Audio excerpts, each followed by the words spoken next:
We are living in an era where life expectancy is 100 years. I need to enjoy my second half. Hey, housekeeper, wash and iron this. My husband chuckled, throwing the shirt he had just taken off towards me. He had come home early for dinner, which is seldom, but there's nothing good for me. What's all this suddenly? Did someone say something to you? I sighed as I caught his shirt. It's nothing new for my husband to treat me like a housekeeper, but it still stings when he says it to me directly. However, it's too late to change him, so I swallowed my discomfort. Reeking of alcohol, my husband took a seat at the dining table.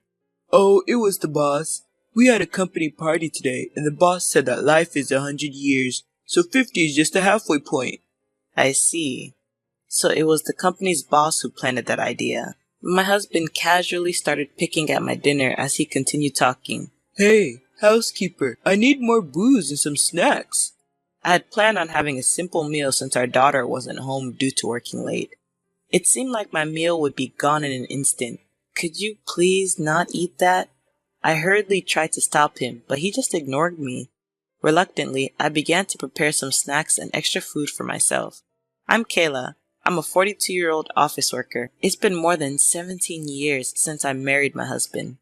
Nowadays, he doesn't even call me by my name. He just refers to me as the housekeeper. It seems like from the beginning he wanted a housekeeper and not a loving wife. I met my husband in a bar when he picked me up. At that time, I had undergone surgery for a uterine condition and was unable to have children due to the surgery. So I was planning to spend the rest of my life alone, working. But then my husband approached me in a bar where I was drinking with a friend. I was charmed by his light-hearted and lively personality, and he told me it was okay that I couldn't have any kids.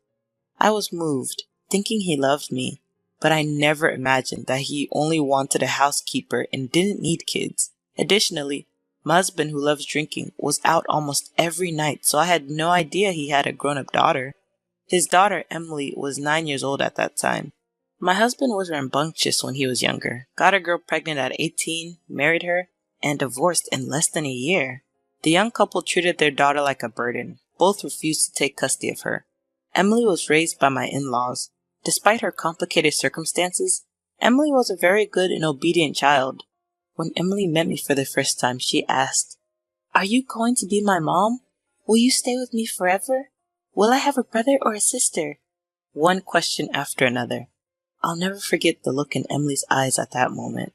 Emily, who was in the 4th grade, understood that her family environment was different from other kids, and she seemed very lonely. She seemed to believe that by me marrying her father, she could finally have the normal, happy family she craved. I'm sorry. I love children, but due to my illness, I can't have babies. But instead, I promise to take good care of you, Emily. I see. Yes, I understand. I'm happy. You're my mom, just for me. Emily smiled, a relieved and incredibly adorable smile. My in-laws doted on my husband during his upbringing since they had him late in life, but they seem to love Emily even more since she's their only granddaughter. They didn't think highly of my husband, who treated their precious granddaughter so poorly. Initially, they worried I might be the same type as my husband's ex-wife, and that Emily might get hurt. They had complicated feelings about me. But my elderly in-laws needed someone to take care of Emily, and that's where our interests aligned. I was dealing with the issue of infertility, and my once abandoned dream of having a child could come true if I considered Emily as my own. It didn't take much time for Emily, who was starved for love, and me, who wanted a child, to become like a real mother and daughter. My in-laws, who were initially worried, probably understood that I cherished Emily. Gradually, a trustful relationship was built. Though we were married, my husband soon lost interest in family life. He used to drink with his buddies, but as he aged and couldn't pick up girls as easily, he started frequenting hostess bars. Recently, a young and beautiful hostess is smitten with me, he'd say excitedly. However, he was the one who was infatuated with the young girls. I grew disgusted with my husband, and my love for him faded rapidly. But still, I didn't divorce him because of Emily. Life with Emily was sweet and happy. And because of that, I could endure my husband, who would come home late, all drunk and hurling abuse to me. He never participated in any of Emily's school activities, so people probably thought we were a single mother and daughter. As I looked forward to Emily's growth, time passed, and just the other day, Emily told me, "Mom, there's someone I want you to meet." Emily was already 26. I knew she had a boyfriend and heard about him from time to time, but the day had come when she wanted to introduce him formally. It was an unforgettable moment. Congratulations! I can't believe Emily's already at that age. You've grown up so much. The girl who had been somewhat anxious when we first met had grown into a young woman who could show me her genuine smile. We had truly become like a real mother and daughter. Those were the happy days. The man Emily introduced, a young man named Harley, was a wonderful person. Harley is a great guy, isn't he? You did well, Emily. When I praised him, Emily made a complex face. He's nothing like my father, right? Mom, you don't have to endure for my sake anymore. I want you to divorce my father and be happy too. You're still young. That's true. Actually, Emily had given up on her father a long time ago and had been urging me to divorce him. When we got married, Emily wasn't a child, so I didn't quit my job. I've been working as a full-time employee and I have savings. Honestly, I'm ready to get a divorce at any time, but I just couldn't make up my mind. While eating the snacks I made and sipping his whiskey, my husband said, Now that Emily's wedding is decided, maybe it's about time for us too. Eh? Time for what? I think it's time to divorce, He says out of the blue, right before our daughter's wedding. I was taken aback. But don't you think it would be better if both parents attend Emily's wedding? I asked. Kayla, you're such a fool. You and Emily aren't blood related. There's no need for you to attend the wedding. I don't understand. You mean she should go with her biological mother? I have no idea what she's up to these days. Then who will accompany her? My new woman. What? I had no idea what my husband was talking about. She's my girlfriend, a young, cute hostess named Natalie. Really? Are you sure she's not just doing her job? That's what she tells the regular customers.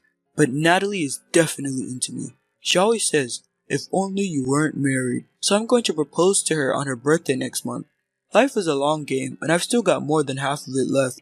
Plenty of time to enjoy. Emily would be happier with a young, cute Natalie as a mom rather than a plain woman like you. And I prefer a beautiful woman by my side. So you're no longer needed. Time for a divorce. You've done your job as a housekeeper well, even though you're not even related to our daughter. This man is such an idiot. The shock of his casual divorce announcement was less than the disgust I felt at his stupidity. Don't be so stupid as to believe a hostess's sales talk.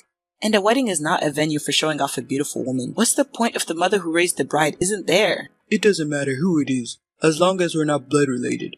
You are always just a stand-in housekeeper. Don't bother asking for alimony or property division. I don't have any money. I know you've been treating me as a housekeeper. I've completely lost patience with you. Let's get a divorce. It's time to cut ties with this low-life man. I have to start a new chapter of my life. There's no room for feeling troubled.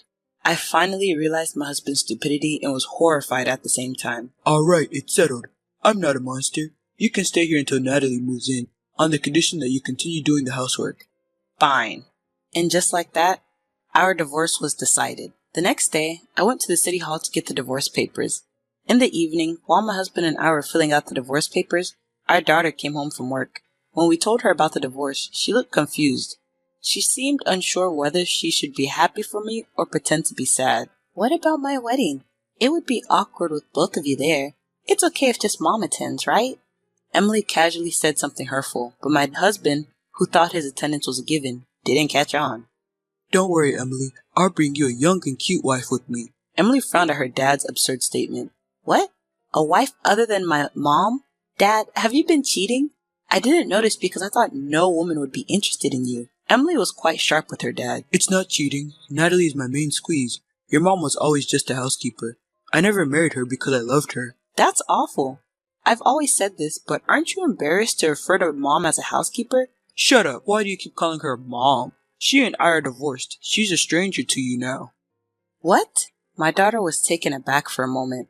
Her face quickly turned bright red as she shouted in a fluster. Wait, Dad, don't you know? Or don't you remember? What are you talking about? What don't I know? Mom legally adopted me when you and her got married. I was so happy about it. And I remember it clearly. She's not a stranger to me. My husband doesn't quite grasp our daughter's words. Adoption? What's that? I can't believe it. You've completely forgotten. When you and I got married, I also legally adopted Emily.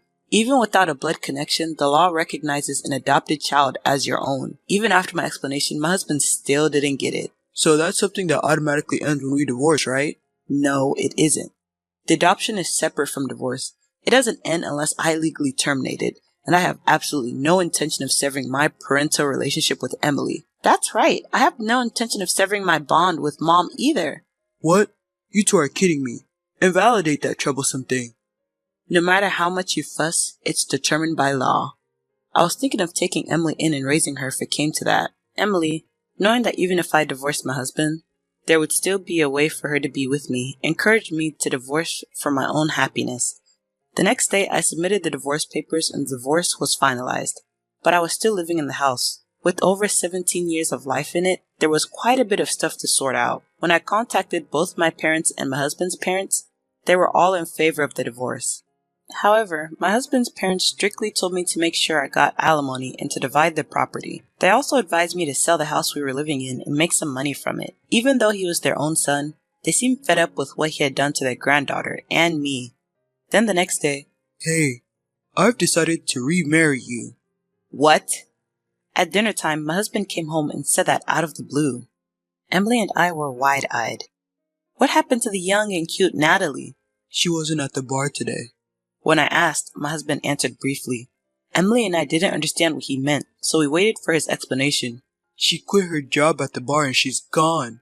My husband repeated almost the same words again and again, but Emily and I kind of got the gist of it. Apparently, my husband's belief that he was being loved by a young girl was a product of his inflated ego.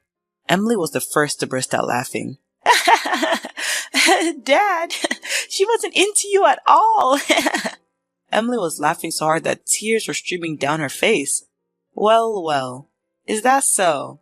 I couldn't help but smile and was at a loss for words. I didn't know who Natalie was, but seeing my husband looking downcast was refreshing.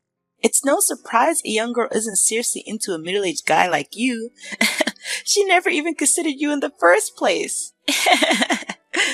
Emily was laughing hysterically and my husband was getting angry.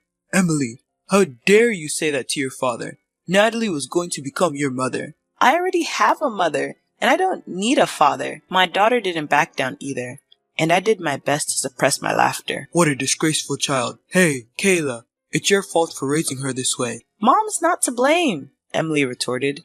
I got the brunt of my husband's misplaced anger, but my daughter quickly defended me. I couldn't help but smirk, like I'd listened to someone who's never had a hand in raising our child. Also, if things go wrong, you blame me, you just call me your housekeeper. There's no way I'm remarrying someone like that. I made myself clear to my oblivious husband, but he insisted. But you didn't say anything until I brought up divorce, did you? Didn't you have no complaints? No. All I have for you is complaints. But for our daughter Emily's sake, and because it was too much hassle, I didn't divorce you. At first it was because Emily yearned for a family with both parents. After Emily gave up on having her father in her life, I had strangely accustomed to my husband's emotional abuse. But finally, I realized I must sever this terrible relation. Well then, why don't we remarry for Emily's sake? If you're not around, who's going to take care of me? Dad, I can't believe it. Who would want to marry someone who says that? Ignoring Emily's words, my husband tried to persuade me. Emily's building a new family. There's no point in us remarrying if Emily's not there. Aren't you worried about being alone in your old age? If we're married, you'll at least get some of my wealth. I couldn't help but snort at his words. Wealth? You don't have any savings, do you? I knew very well that my husband, who spends most of his income on frivolous things and rarely contributes to the household, had no savings. Even if I don't, my parents do, don't they? They even have their own house. As expected, my husband was relying on his parents' inheritance, but he was being too optimistic. The thing is, your parents are thinking of leaving their wealth to their granddaughter Emily, not you. They've been consulting with a tax attorney about it, so I don't think much of the inheritance will go to you. In fact, I was the one who introduced them to that tax attorney. I understand my in-laws' feelings very well. What? I barely have any savings. My husband suddenly seemed deflated. Kayla, you still love me, right? You won't abandon me? I couldn't help but laugh at my husband's timid plea. This person is truly an idiot. Why shouldn't I abandon the man who discarded me, saying he no longer needed me? I don't love someone who calls me a housekeeper. Oh, and by the way, your mom told me to make sure you take responsibility. I'm going to hire a lawyer and demand alimony and damages. I have all the evidence of your emotional abuse, so I won't lose. Pay with the money from selling the house. At my words, my husband fell silent. Dad, if you're going to call mom a housekeeper, you should pay her proper compensation and divide your assets, then get out of our lives. At Emily's cold words, my husband opened his mouth as if to say something, but ultimately hung his head in silence.